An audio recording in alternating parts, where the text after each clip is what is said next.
So what's going on, guys? My name's Chopper, and I hope you guys are having a fantastic day. And today's video is going to be an ultimate guide to Minecraft so you can get started and then get familiar with everything in this game. This guide is going to help you learn everything you need to know about this game. It's going to be very straightforward, very comprehensive, and I hope it's something you guys can easily follow along. Now, I think this video is worth watching even if you've played Minecraft before, because even myself, who I've played in years past, getting back on and learning all the new mechanics and then getting used to the menus and stuff took me quite a while. So I think even if you're familiar with this game, then this video might teach you some stuff. And I worked unbelievably hard to put this video together, so I hope this is something you guys enjoy. If you do, please make sure to leave a like rating on the video, and of course subscribe if you are brand new around here for brand new Minecraft content, and also Hightail when that comes out. I've got some really cool stuff for this channel planned down the road, so you're going to want to make sure that you do stick around. But anyways, guys, let's go and get into this ultimate guide for Minecraft and help you learn this game. As soon as you spawn into your game, you're going to spawn somewhere in the world, and you're going to have absolutely nothing on your character except full health and then full hunger, of course. Now, what you're going to want to do from here is find some kind of plot of land where you're going to start building, or at least somewhere to get your basic needs set up. Now, I'm going to recommend that the place that you start building is somewhat near where you spawn, just because if you accidentally die, then you're not too far away from where you're already building, and you won't lose all your stuff. So as far as where you should start building, I'm going to recommend somewhere that has a lot of resources. This means water, trees, maybe some potential animals so you can get food, some mob spawns, of course, at night, because you're actually going to need that a little bit. And in general, I guess somewhere where you have access to everything you need that isn't too far away. So once you've figured out your plot of land that you're going to start building, then you're going to want to go find some trees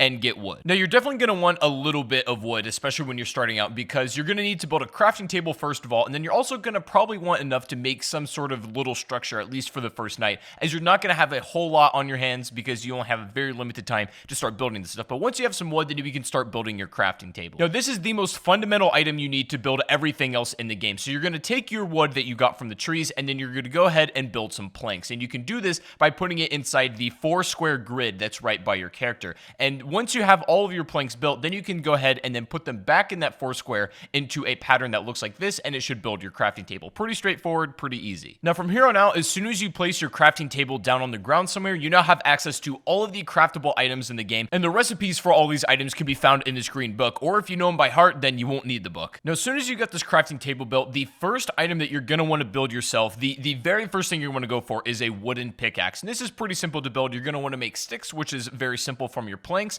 and then putting these together in the crafting table just like this should make yourself the wooden pick. Now, this is going to be your very first starter item, and it's going to help you get access to cobblestone. Now, it's going to come back into play what I said at the beginning of the video of being in an area where you have access to resources, and this includes some kind of cave, or at least somewhere where you can get cobblestone pretty easily. Now, if you cannot find it just anywhere around, then you can dig straight down and you're going to find stone. But now, don't be too worried about breaking this wooden pick. It's going to allow you to get yourself a pretty hefty amount of cobblestone to begin with, but after this, you're not going to need a wooden pick ever again. So don't be afraid to burn it all and then just, get as much cobble as possible. Now, depending on where you start mining, you might run into other resources as well, like coal or iron or even some other stuff, and if that's the case, then great, but just wait, don't mine it just yet, and wait until you make a stone pickaxe. Now, from here on out, stone picks are going to pretty much be your bulk work for mining. You make it the exact same way you just made the wooden one, and pretty much this is going to be your #1 way to clear out cobblestone, especially when you're just bulk mining, because the resources for these picks are very easily replaceable. It's literally just stone and wood, and you'll pretty much never run out of these things. But eventually, after you get mining enough, you are going to run into some iron ore, and the only way that this is going to be usable to you, the way to make it viable, is you're going to need a furnace, and with all the spare cobble, you can make one of these really, really quickly. So once you have that furnace, now you have access to melting these down. The furnace, just like the crafting table, is literally one of the most fundamental tools in this game, so I recommend you put it near your crafting table and likely in some kind of structure that you've already made for yourself, just to have it somewhere safe. The furnace is going to allow you to do literally everything from melting down ores into usable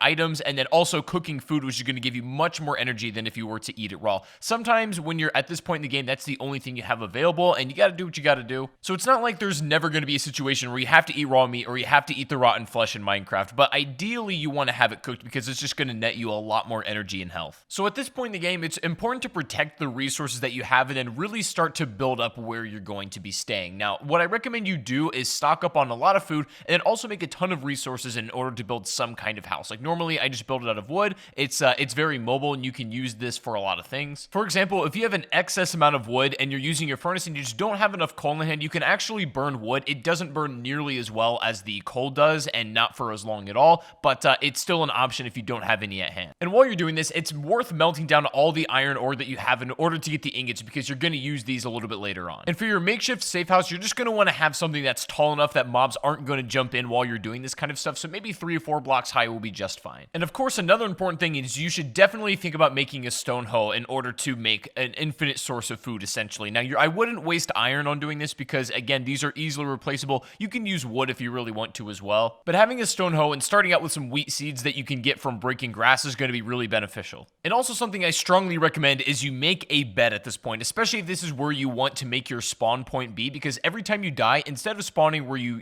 were at the beginning of the game, as soon as you lay in your bed for the first time, this will be your new spawn point. And of course, you can only sleep at night or when it's thunderstorming, and also there cannot be too many enemies nearby or else you won't be able to sleep either. You can bring your bed with you if you start traveling and set up like makeshift camps. If you want to change your spawn to somewhere else and be a little bit closer to like a big mine or something, you can do that as well. Just don't take it into the nether. So when setting up your wheat farm using your stone hoe, ideally you're going to want to sort of till the ground that is touching the water, because these are going to grow the fastest when you plant your seeds there. Now, it's not required that you put it up against the water, but they are going to grow faster if the dirt blocks are in the water. So that's just something to keep in mind. It can be a little bit scuffed, like just the way that you plant it, if you're going to be moving it pretty soon. But if you want to have like where you're going to be staying permanently, then you can organize it a little bit more, fence it in, and have water running in between each dirt block. There's a lot of different ways you can set up that are going to yield different results. But what's important here is the fact that this is going to be like an infinite resource of food that you can just make bread with. And so it just takes a little bit of time and your attention to take care of it. And of course, you're not going to want to step on these blocks either as you're taking care of it, but it'll be an infinite source of food and you can definitely stock up. You can use the wheat just to make ordinary items like bread, but you can also save it up and then, go for other ingredients and items to make something like a cake, which is going to last a bit longer. Now, at this point in the game, with all of your basic needs set up, this is where the game starts to get really fun, because now you can take it in any direction you like to. For example, this would be a good spot in the game to get bone meal from a skeleton, which is really, really easy to obtain. And then you can find a wolf out in the wild, tame it, and then it'll become your companion for as long as it's alive. There are countless animals that you can become friends with, and since I got on this game after the update, there's a bunch of new animals that I've never seen before, and that was really cool to see. The advantage to having a wolf, though, is that they'll follow you, especially when you're out in battle, and they'll attack whatever you're attacking, so they're definitely like an extra help in that regard. Or you could also take this opportunity, since maybe you don't have the biggest house and the biggest setup yet, you could basically take down everything and bring it with you, and then you could go off on your own adventure, maybe find a bigger cave to mine and go for diamonds and gold. What I typically like to do at this point in the game is just make sure that I have like a steady stream of resources coming in, and that includes iron, coal, that includes food, basically everything that's going to keep you alive and keep you advancing,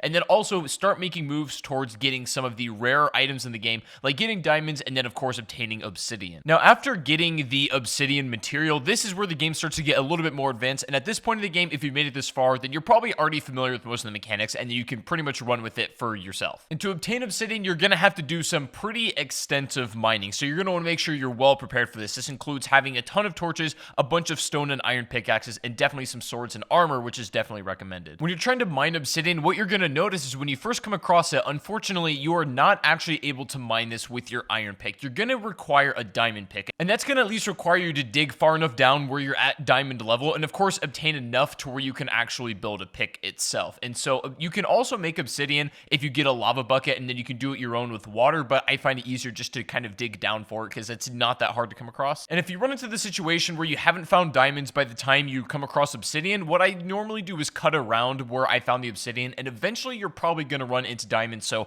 I wouldn't worry too much there. And of course, since diamonds are especially rare, if you do find it, you're going to want to make sure you take care of it. What's nice about this game, though, is that once you've kind of dug out far enough where you found diamonds already, it's not too hard to keep finding more. So once you initially find your first ones and you can kind of chain off of that, then you should be in good shape just to get more as well. Now, for whatever reason you are struggling to come across diamonds, no matter how much you're mining, I made a video of the top 5 best ways and easiest ways to find diamonds in Minecraft, so you can go check out that video if you're having problems. But if you're there long enough and you're doing everything right, then you shouldn't have any problems whatsoever. And also, you're going to run into a lot of redstone, and you can get really, really creative with this item if you so wish to. But just as a beginner and as a starter point, it's really nice to make something like a clock and also a compass for Minecraft. The compass is going to allow you to travel much further distances without getting lost, and you can safely do it basically by following wherever your house would be, and you can go off and venture wherever you want in this entire world, and then make your way back eventually using this compass. If you want to go a step farther, you can also make a map, which does require a little bit more materials, but it's definitely worth it if you want to go that route as well. And also, having a boat on hand is never a bad idea, because there sometimes are very long stretches of water that can be easily crossed using a boat, but are not easily crossed any other way. If you've done everything in this guide up to this point so far, then you should have a steady stream of resources, a bunch of excess stuff on hand, such as iron, coal, all that sort of stuff, stuff.